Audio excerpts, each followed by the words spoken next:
Una muna sa lahat, anong masasabi nyo dito sa utos na ito na ipagbabawal ang mga e-bike into some national roads or highways? Alam mo, Mon, ang mahalaga para sa ating lahat ay yung tinatawag na mobilidad, no? Walang, nakakatawa kasi yung D sa MMDA ay development. Ano? At walang tunay na development kung walang mobilidad sa ating syudad. At yan lang naman ang gusto ng lahat ng Pilipino. No? Lahat tayo may kailangan puntahan. Kailangan natin pumunta sa eskwelahan, pumunta sa trabaho. So napaka-importante ng mobilidad. So anong lumalabas dito sa amin ay hindi lamang regulation, kundi restriction ng mobility ng mga taong bayan.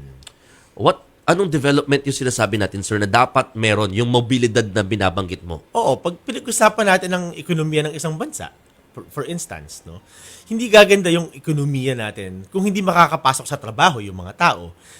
Hindi gaganda ang ating bansa kung hindi makakapasok ng maayos ang taong bayan. Yung mobilidad ay isang basic need ng lahat ng Pilipino, no? Whether kung ano man ang mode of transport mo, kailangan mo pumunta somewhere, no? At yan yung napakahalagang pag-usapan natin, yung mobilidad. Hindi dapat yan nire-restrict ng gobyerno. Okay, so kasi nga, mga kapatid, one mobility is yung mga sinasakyan nga po nilang mga e-bike, e-trike, whatever. Sinasabi nyo nga rin po na problema rito yung prinsipyo ng improving mobility for all. Parang ganun. Pwede mo ba ipaliwanag sa amin yan, sir, para mas maunawaan po? Oo, kasi una-una mo, balikan natin yung mga datos. Okay. Itinataya na nasa mga 85 to 96% ng taga Metro Manila ay walang pampribadong sasakyan. No? Yes. So which means matitira sa mga 10 to 4 to 10% lamang ang may pampribadong sasakyan. Ngunit kung titingnan natin ang ating kalsada, umaabot sa 80% ang ina-allocate para sa mga pampribadong sasakyan. No? Imagine 80% ang ina-allocate dun sa maliit na porsyento na 4%. At kung titingnan din natin ang mga policy ng gobyerno, marami dito ay nakatuon sa kapakanan lamang nung kakaunting nasa pampribadong sasakyan. Yan yung kailangan nating tingnan lagi. Paano natin gagawin na maganda yung mobilidad ng lahat ng tao? At kung titingnan natin, itong policy na ito, ay tinatanggalan ng mobilidad yung kakaunti at mas nangangailangan. Kung 4%, no, yung mga nasa private, may mga private vehicles, mga kapatid, yung minimension ni Sir Ira. So, for the record, in favor kayo na yung mga e-vehicles pwedeng payagan sa mga national roads. Dapat payagan. Pero, meron ka parang nililino kanina. Sige. Ito kasi yung mahalaga dito. Kailangan may proper infrastructure para sa lahat. Yung iginigiit dito ng MMDA ay yung road safety daw. Ngunit kung titingnan natin ang datos, mukhang kulang sa konteksto yung kanilang datos. Bigyan kita ng example. Kapag ang e-trike binangga ng kotse, yan na itatala nila bilang isang accident, bilang isang crash. Ngunit pag nilatag nila ngayon yung report, wala yung context. Sino ba yung may kasalanan? Ano ba yung naging sanhi nung road crash? Ano yung resulta ng investigasyon? Yan yung problema dun sa datos. Kasi sinasabi nila mayroong 500 plus na crashes. Ano yung konteksto nun? Sino yung may kasalanan? Ano yung naging sanhi nung problema? Bakit sila nagkabanggaan? Ano yung resulta ng investigasyon? Yan yung kulang. Yan yung dapat nilang ilabas na basis nila for the decision. Ano nga ba yung basis? Tama ba yung datos? Kasi meron kaming na pag-aalaman na ito ay tinitingnan lamang nila, tinatali lamang nila, wala siya interpretation. Ang nakakatakot dito kasi, kung magbe-base ka ng iyong regulasyon sa datos na hindi tama, hindi mo maa-attain yung kailangan mong, yung objective mo, Na ngayon, pag sinasabi nilang road safety, ang dapat nating tingnan, yung infrastructure. Meaning, ano po yung nakikita nyo bang kulang? Paano pa natin dinedesenyo ang ating kalsada? Kung sinasabi namin, infrastructure dictates behavior. Kapag ikaw ay may kalsadang napakalapad, ini-encourage mo na magmabilis yung mga sasakyan. At yung road speed, ang isa sa mga factors na nakakamatay, no? Opo. Nagka-cause ng severe accidents, ano? So, tama ba yung ating road design? Pag titignan mo yung road design natin, napakalawak niya, nag-i-encourage siya ng mabilis na sasakyan. In fact, kapag nagre-report ang MMDA, ang reporting nila is based on mabilis ba ang takbo ng vehicles. Taliwas yan sa road safety. Ngayon, meron bang lugar din ang lahat ng tao sa ating kalsada? Kung titingnan mo, sapat ba yung bangketa? Simulan natin sa pedestrians, ano? May bangketa ba?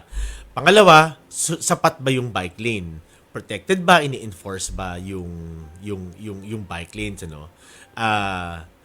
Yung mga bagay na ganyan, no? Infrastructure, napaka-importante. Kaso sir, yung mga kalsada po natin, yun nga, I don't know, medyo mukhang limited lang eh. Ayan. Parang maliit siya eventually, kaya ngayong 4% medyo naging question pa na parang, ang dami kayang private vehicles ngayon. O, tama. Madaming private vehicles Oo. na titignan, no? Pero ilan ang laman ng isa? Ayun lang. Yun. So, imagine po natin, ano, pagtabi-tabihin natin yung tatlong kotse, for instance. Tatlong kotse, for the same space, tabihan mo siya ng bus. Ilan ang laman ng kotse? Sabihin na natin yung Isa, tatlong dalawa. kotse. O, dalawa. Sabihin na natin 6. Ilan ang laman ng bus? Umaabot ng 40. 40. Ngayon, yung sinasabi mong road space, tama ka. Konti, limitado ang ating road space. Wala yung pinagkaiba sa budget. Iba-budget mo ba siya ng tama o wawaldasin mo sa kotse o iba-budget mo siya ng tama by promoting better modes of transportation? Yan yung sagot dun sa tinatawag nating traffic. You are after public transportation talaga sana, no? Talagang hindi. Actually, mobility Okay. for everybody. Kasi ito yung mangyayari dyan. Ngayon, paano mo ngayon babudgetin to? Ngayon, dapat mo ma-encourage ngayon yung mga tao na i-consider yung pampublikong sasakyan, magbasikleta, maglakad. Ngunit, hindi mo yan maaasahan ngayon kasi nga may problema Oo. yung ating public transportation. Kamakailan lamang ang mainit na issue, yung PUV modernization program. Kamusta na ba yung PUVMP? So, ang nangyayari dito, may pangangailangan ng ating taong bayan pumunta sa trabaho, magpunta sa eskwelahan. Kung hindi nila maaasahan ng pampublikong sasakyan o ang ating transportation system, syempre gagawa yun ng ibang paraan. Tama. At kaya lumalabas yung popularity ng e-trikes at e-bikes. Ngayon, kung hindi i-address ng gobyerno yung problema, gumawa ng paraan yung taong bayan. Ang sabi naman ng gobyerno, o yung paraang ginawa nyo, bawal din yan. Oo. Ano ngayon ang solusyon? O, ayan. Ano nga bang solusyon? Nako po, ay nako. Sige, sir, mapunta lang ako mabilis dito sa, yun nga, sa mga e-bike, e-trike, in which you are in favor naman, na payagan pa rin po sila sa mga national roads. Pero, ano yung dapat? Kasi nga, ang parang concern ng iba, parang nagkakaroon ng over na paggawa no nila in terms of, yun nga, napupunta sila sa gitna. Baka lang po may mga dapat kayong tinitignan. May mga issue kasi about lilisensyahan sila. May mga bata rin po na nagmamaneho ng mga e-bike, e-trike. Mga concerns ng mga other sabihin natin, advocate na they're after the safety. Ito, babalik tayo sa road safety. Safety. Pero again, yung safety lang din po ng mga nagmamaneho na yun. Ayan. Alam mo, unang-una, again, babalik tayo sa infrastructure, no? Saan ba sila lulugar? Kahit na nga lang yung motorsiklo, di ba? Nung nagkaroon ng hearing nung isang taon tungkol sa infrastructure para sa motorsiklo, nagpatawag ang MMDA ng hearing. Pinag-usapan dito, kung matatandaan mo, yung shared bike lanes, no? Ang mungkahi ng MMDA, mag-share ang motorsiklo sa bisikleta. Ngunit sabi ng mga motorcycle riders at sabi rin ng mga nagbibisikleta, hindi kami papayag na shared ng bike lanes. So gusto nila separate na infrastructure. Na tama naman, ano? Okay. Ngayon, nasa na yung infrastructure na yun? Yun din yung sinasabi namin ngayon. Kung pag-uusapan ng road safety, kailangan may infrastructure sa lahat. Babalik ulit Meron doon. bang tamang lugar ang lahat ng tao, no? Sige po. Lahat tayo may karapatan sa ating lansangan. Dahil lahat naman tayo Pilipino, lahat Tama. tayo nangangailangan ng mobilidad. Opo. Hindi mo pwedeng sabihin, oy, hindi kayo kasali Oo. Pero bahala lang kayo sa buhay nyo. Ang hirap, no? Hindi tama yun. Ngayon, Okay. yung lisensya naman, tsaka registration, hindi rin yan garantya, no? Oo. Sinasabi kasi nila, kailangan may registration tsaka may license para Opo. mahabol namin. Hindi naman totoo yun. Pwede mo namang habulan kahit walang lisensya at registration. Tapos, kung titingnan natin yung datos ngayon, Opo. mataas naman ng road crashes involving vehicles at motorcycles. May lisensya din naman sila at Sige po. registration. So, hindi rin siya guarantee. Very quickly, Sir Iran, we are just pressed for time. Panawagan sa mga otoridad regarding your piece, no? Very quickly po, please. Oo. Unang-una, isipin naman po natin yung kapakanan ng mas nakararami. Paano po sila pupunta sa trabaho, paano sila pupunta sa eskwelahan. Bago tayo gumawa ng mga policies, pag-isipan po nating mabuti. Meron ba silang ibang solusyon? Ano ba yung sinasabi ng datos? At napaka-importante, sana nagkaroon po ang MMDA. Hindi pa huli ang lahat, hindi pa nilalabas ang consultation. Sana magpatawag sila ng makabuluhang hearing, no? Para marinig yung Sides. panig Oo, ng tama. mga stakeholders, no? Yes. So ngayon, ang inihingi namin is sana i-pause muna, no? Oh.